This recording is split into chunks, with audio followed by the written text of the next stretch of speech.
नमस्कार दोस्तों।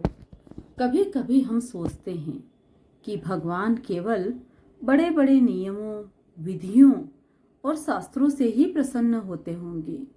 लेकिन क्या आपने कभी सोचा है, अगर कोई भक्त भगवान को समय पर भोग न लगा पाए, अगर कोई प्रेम में आरती भूल जाए, अगर कोई भगवान के सामने नियम तोड़ दे, तो क्या भगवान उससे नाराज हो जाते हैं? आज की ये कथा इसी रहस्य को खोलती है। ये कथा है महान वैष्णव आचार्य रामानुजाचार्य और जगन्नाथ मंदिर के प्रभु जगन्नाथ की। एक ऐसी कथा जहां स्वयं भगवान ने अपने महान भक्त और आचार्य को ये सिखाया कि नियम से बड़ा प्रेम होता है। तो कथा को अंत तक अवश्य सुनिएगा और कमेंट में एक बार प्रेम से लिखिए, जय जगन्नाथ। जगन्नाथपुरी, जहाँ भगवान राजा नहीं, घर के सदस्य हैं। पुरी धाम चारों धामों में एक है। समुद्र की लहरों से गिरा हुआ, शंख ध्वनि से गूंजता हुआ, भक्ति की सुगंध से महकता हुआ। सुबह होते ही मंदिर के शिखर पर सूर्य की पहली किरण पड़ती है और ऐसा लगता है मानो स्वयं देवता आकाश से उतर आए हों। मंदिर के भीतर प्रभु जगन्नाथ, बलभद्र और सुभद्रा विराजमान थे। लेकिन इस मंदिर की सबसे अनोखी बात क्या थी? यहाँ भगवान की सेवा किसी राज दरबार जैसी नहीं थी। यहाँ भगवान को अपना माना जाता था।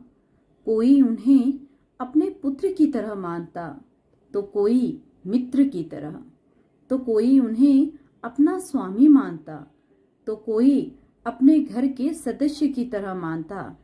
यही कारण था कि यहाँ की सेवा भी बड़ी अनोखी थी। भगवान का कोई निश्चित समय नहीं था।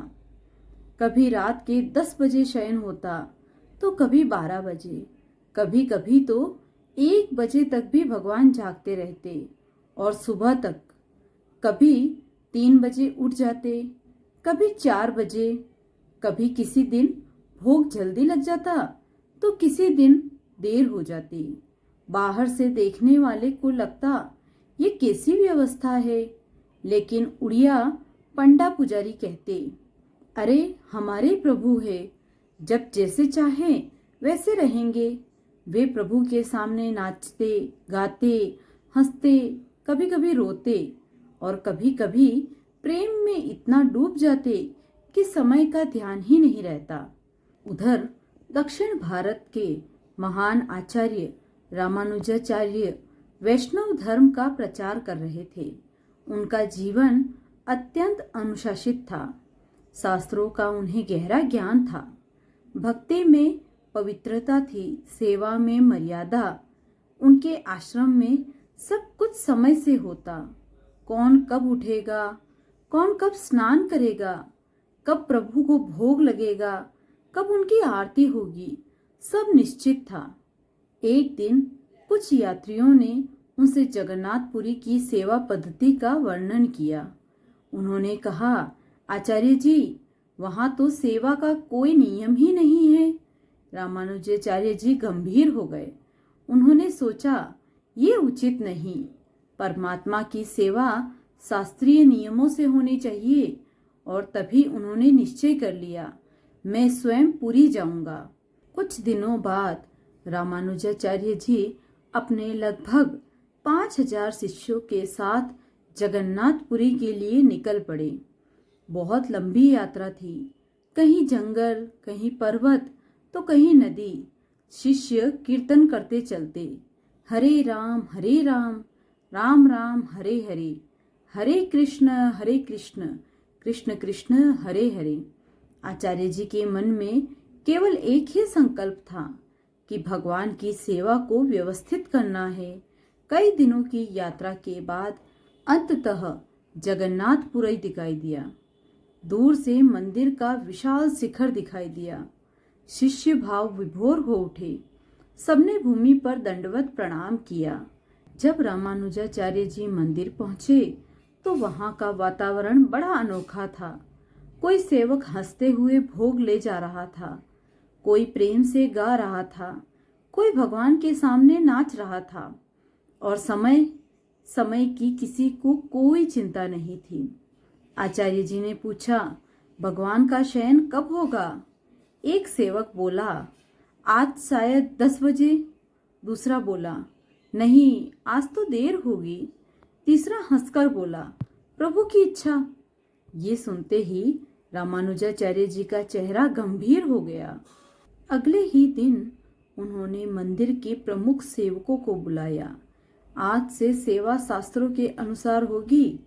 उनकी प्रतिष्ठा इतनी महान थी कि कोई विरोध नहीं कर पाया। धीरे धीरे पुराने सेवकों को बाहर कर दिया गया। मंदिर के द्वार बंद कर दिए गए। अब उनके शिष्य सेवा करने लगे। एक लंबी सूची बनाई गई। 3:30 बजे मंगल आरती, 4 बजे स्नान, 5 बजे श्रृंगार, 6 बजे भोग, 7 बजे आरती। हर कार्य समय पर। 3 दिन में पूरा मंदिर बदल गया। लेकिन मंदिर के बाहर वही पुराने सेवक बैठे रो रहे थे। एक बूढ़ा सेवक मंदिर की ओर देखकर बोला, प्रभु, आज हमें आपके चरण छूने भी नहीं दिए गए। दूसरा बोला, हम तो आपको अपने बच्चे की तरह खिलाते थे। तीसरा रोते रोते कहने लगा, अब कौन आपको हरि बोल सुनाएगा प्रभु? उनकी आंखों में केवल दर्द था। उधर मंदिर के भीतर सब कुछ नियम से हो रहा था। भव्य भोग था, सुंदर श्रृंगार हो रहा था, समय पर आरती भी हो रही थी। लेकिन भगवान जगन्नाथ मौन थे, जैसे किसी की खोज कर रहे हों, जैसे उन्हें कुछ कमी महसूस हो रही हो। तीसरे दिन रात को रामानुजाचार्य जी बड़े प्रसन्न होकर भगवान के सामने पहुंचे। उन्होंने हाथ जोड़कर कहा, प्रभु, अब तो आपकी सेवा उत्तम प्रकार से हो रही है। अब आप प्रसन्न होंगे। तभी मंदिर में अद्भुत प्रकाश फैल गया। दीपक की लो तेज हो गई और फिर भगवान की दिव्य वाणी सुनाई दी, रामानुज, मैं प्रसन्न नहीं हूँ। आचार्य जी चौंक गए। प्रभु, क्यों? भगवान बोले, तुमने मुझे उत्तम भोजन दिया, सुंदर वस्त्र पहनाए, विधि विधान से सेवा की, लेकिन जो मेरे उड़िया भक्त थे, जब वे अपनी भाषा में प्रेम से मेरे सामने गाते थे, जब वे मटक मटक कर कहते थे, हरि बोल, तो मेरा हृदय आनंद से भर जाता था। तुम्हारी सेवा में नियम है, पर उनकी सेवा में प्रेम था। आचार्य जी फिर भी नहीं माने। रामानुजाचार्य ने कहा, प्रभु, प्रेम आवश्यक है, लेकिन मर्यादा भी आवश्यक है। यदि नियम टूटेंगे तो धर्म कैसे बचेगा? भगवान मुस्कुराए। अब समय आ गया था अपने भक्त को अनुभव कराने का। रात गहरी हो चुकी थी। पूरी धाम सो रहा था। समुद्र की लहरों की आवाज आ रही थी। तभी भगवान जगन्नाथ ने गरुड़ को बुलाया। गरुड़, जाओ, रामानुज और उनके सभी शिष्यों को दक्षिण भारत पहुंचा दो।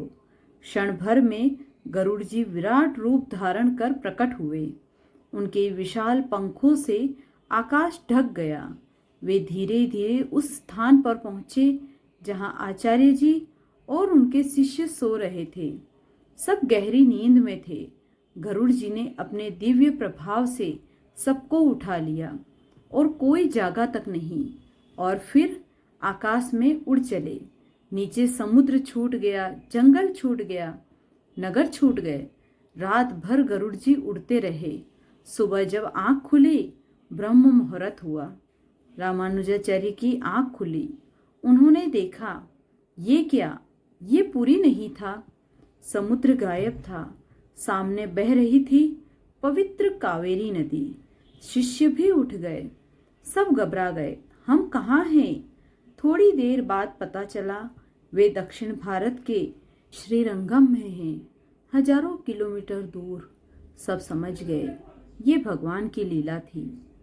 आचार्य जी भाव विभोर हो गए। उन्होंने हाथ जोड़कर कहा, प्रभु, मैं आपकी इच्छा समझ नहीं पाया। आप नियम से नहीं, भक्तों के प्रेम से बंधते हैं। उनकी आंखों में आंसू बहने लगे। उन्होंने उसी क्षण उड़िया भक्तों के प्रेम को प्रणाम किया। दोस्तों, ये कथा का अर्थ ये नहीं कि नियमों की आवश्यकता नहीं है। नियम भी जरूरी है, मर्यादा भी जरूरी है, लेकिन यदि भक्ति में प्रेम नहीं तो सब अधूरा है। भगवान को केवल समय पर भोग नहीं चाहिए, उन्हें चाहिए सच्चा हृदय, भोला प्रेम और निष्कपट भाव। कभी कभी एक साधारण हरि बोल भी भगवान को उतना सुख देता है जितना बड़े यज्ञ नहीं दे पाते। अगर कथा ने आपके हृदय को छुआ हो तो वीडियो को लाइक करें, शेयर करें और चैनल को सब्सक्राइब करना न भूलें और कमेंट में प्रेम से लिखिए, जय जगन्नाथ।